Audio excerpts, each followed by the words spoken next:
welcome to the year-end holiday edition of And They're Off. Steve Haskin, I know you're feeling merry. Well, just look at me. I mean, I hope this looks merry as opposed to dumb. As you can see, I'm sitting here in my Santa Claus hat, and I'm sitting right next to my beautifully decorated Christmas tree. Ah, fantastic! For the whole world to see. I'm sharing my house to everyone for Christmas. Good, we'll be there. Not bad for it. Not bad for a Jew. All right, we will hand out our prestigious Offy Awards later in the show, but first, let's get to some current events. Steve, it has now been 40 days since the Life at 10 debacle at the Breeders' Cup. From what I understand, the Kentucky Horse Racing Board is interviewing 15 or 20 people in their investigation of this incident. I guess they're tearing through them at the torrid pace of one every other day. Steve, why do I get the feeling we're going to get an announcement late on Christmas Eve absolving everybody who was involved in defrauding the customers who wagered on this horse? Well, I think Life at 10 is turning into Life at 40. But you know, I mean, listen. You want me to tell you the reason why it's taken so long? Because they don't have a clue how to handle it. They've never encountered anything like this before, and they're totally baffled about what to do with it. Yeah. I mean, when you think about it, what are they going to do? Are they going to suspend everyone? Are they going to fine everyone? You can't give the money back to the bettors. There's nothing for them to do. After the race was over, and I was speaking to John Veach, the steward, and John Veach says, well, we'll learn from this. I mean, okay, well, yeah. What else are they going to do but learn from it? I mean, there's no precedent here. So unless you start suspending Todd Pletcher and John Velasquez for what? You know, basically the bottom line is that this was a black eye and a disgrace to the sport. And as usual, it's the bettors that got screwed. Right. Yeah, they should have refunded the money before the race. That's the time to refund the money. And I'll tell you something.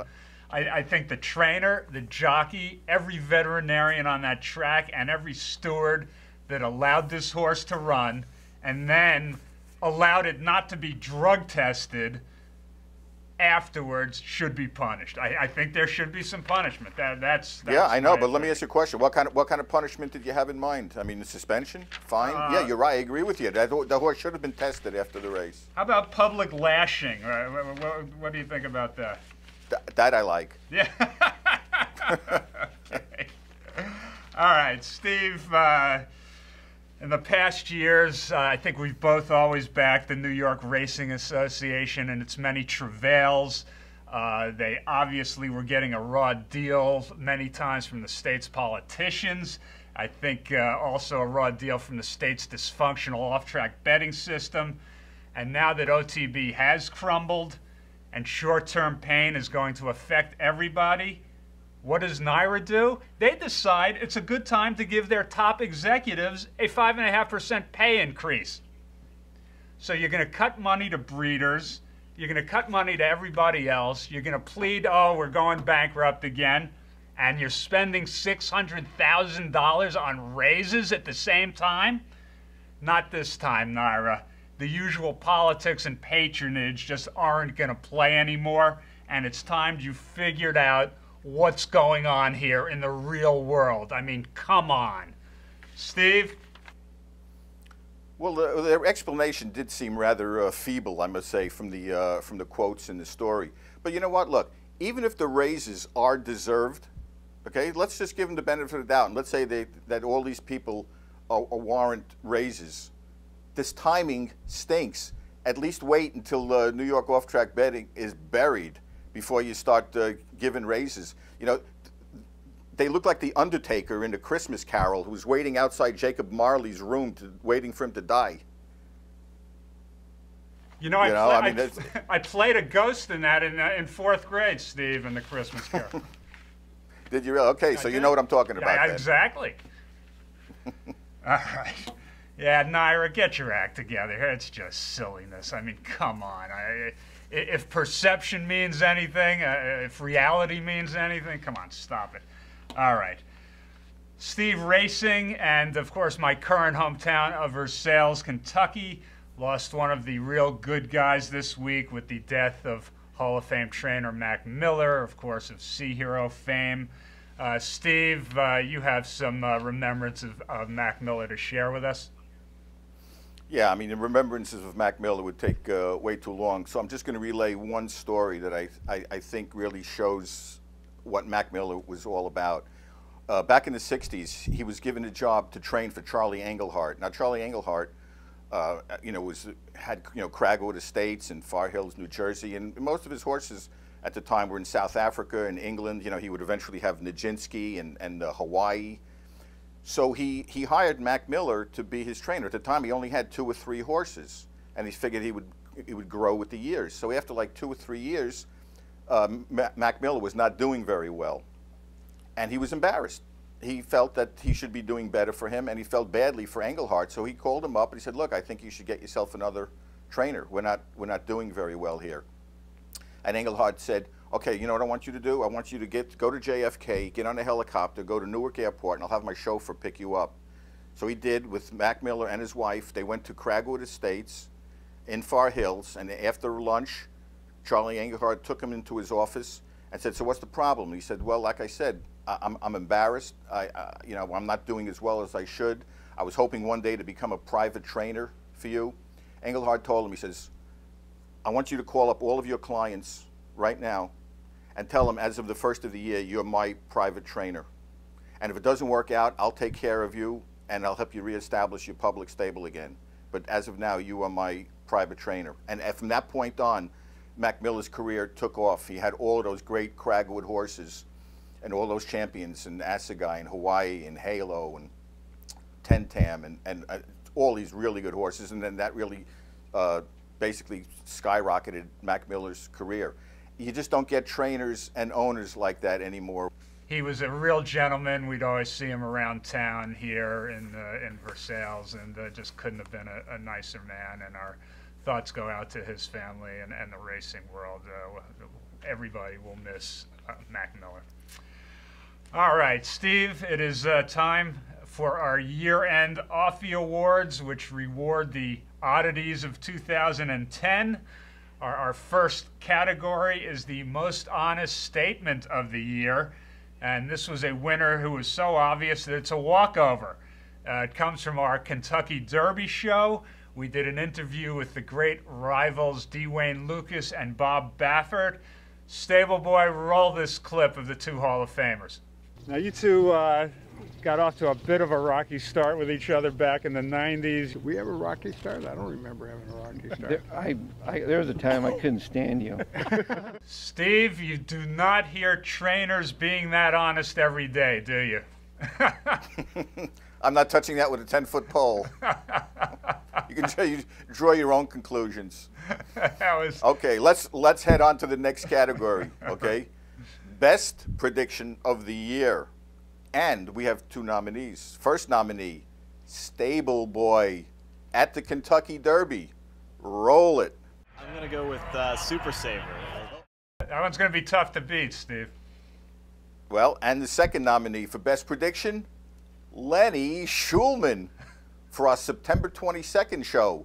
Stable Boy, roll it again. Super Saver, the forgotten Kentucky Derby winner whose stud value goes down each time he runs, will be retired without setting foot on a racetrack again.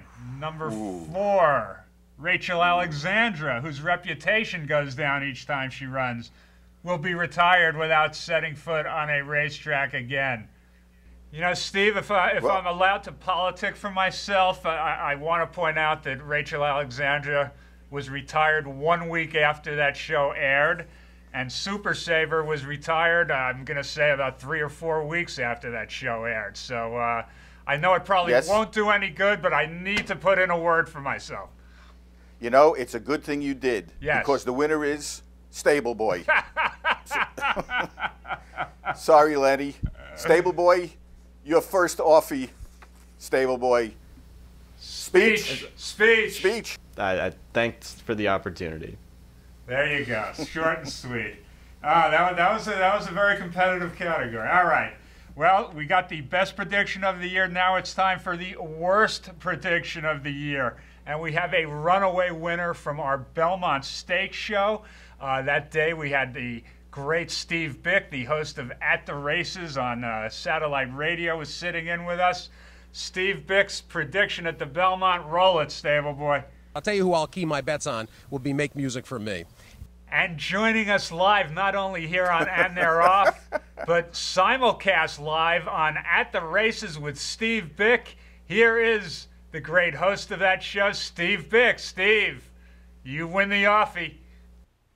Well, this is I could feel myself blushing. This is certainly a proud moment in my career. Gosh, I don't know what to say. I should probably already be embarrassed, I imagine. It was not Make Music for Me's day, and in fact, there may never be a day for Make Music for Me. But Steve, we're not finished with you yet because for the very first time in Offy history, you are a double winner of the Offy Award, and I want you to know why. Stable Boy, roll this clip. It's very quick. Fly Down wins the Belmont. His prep race over the track was terrific. His shut up. His sire mine shaft won the jockey club. Okay, thank you. Steve, if you couldn't hear that, your three words of historical significance were worst selection ever. Well, so we are bestowing on you the worst reaction, Offy, to somebody else's pick.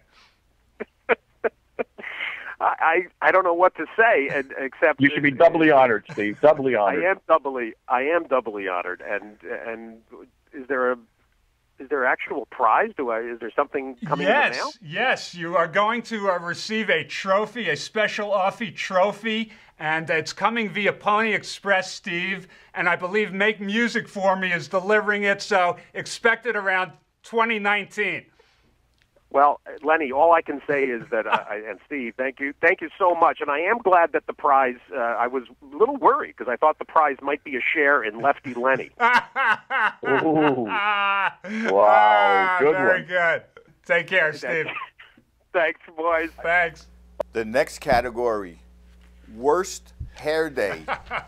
And this is another walkover from the Derby. Now, before I announce the winner, I just want to say that no one has had more hair days than me.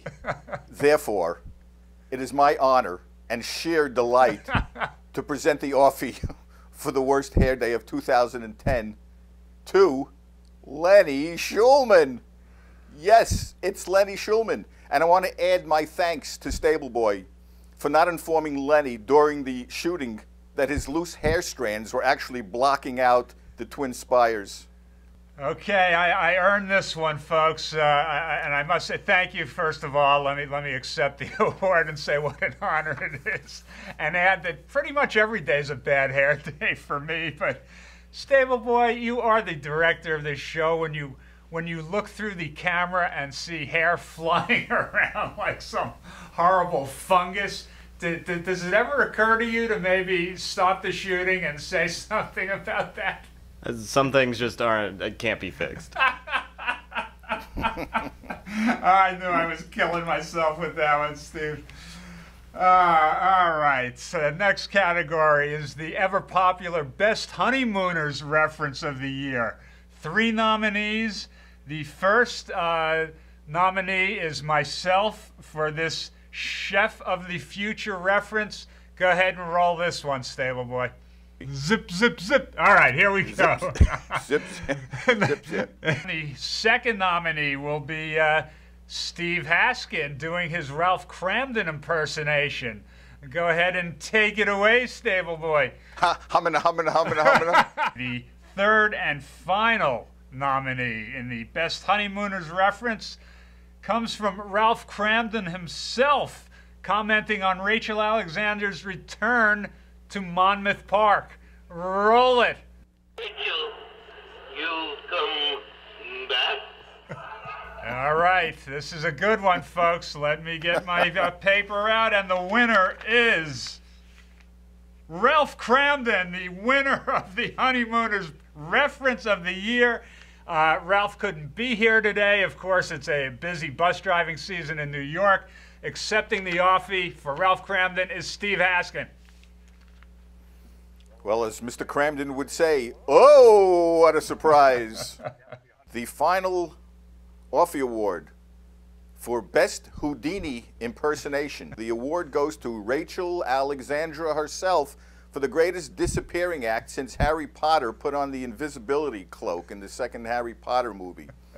Churchill's publicity staff was very much interested in having an appreciation day, a nice farewell for her. However, Rachel Alexandra was whisked away to Jess Jackson's farm, and nobody even knew she was gone. And just like that, there was no more Rachel Alexandra. The question is, what circumstances were more odd? Her leaving Churchill Downs or her bizarre retirement announcement? You can take your choice on that one. The truth is, she deserved to have a farewell and be saluted by her fans, and it's a shame that she was forced to depart so unceremoniously. So it's too bad. I hate to leave this on such a down note, but yeah. Rachel deserved better. Yeah, and Jess Jackson gets a major assist in that Offy Awards, so congratulations to him. Okay, that does it for the 2010 Offy Awards. And that wraps up 2010 for us as well. I want to take a moment, as always, we really appreciate you folks who take the time to watch us week in and week out. We certainly thank our sponsor, Darby Dan Farm. And a special thank you to a guy named Alex Cuttadine, who you know as Stable Boy. We certainly have fun with him year-round, but Alex is a brilliant editor and really punches up these videos with graphics and film clips and photographs, so you don't have to stare at Steve and me for too long, which, believe me, is a big plus. So thank you, Alex. Your work is appreciated. He's getting emotional, Steve. And Steve Haskin. Yes, I hear that. He's very emotional. I also want to thank everyone for putting up with our occasional wackiness. We try to make things as light as possible for you, so if things do get a little bit wacky, you understand why. And Steve Haskin, thank you to you. You are one of a kind. You are a turf encyclopedist, and you're just the greatest. So thank you, and have a very happy holiday season, everybody, and a happy new year. We'll be back at you on January 5th. There'll be a 3-week break, but have a great holiday season, everybody. Have a happy holiday. Bye-bye.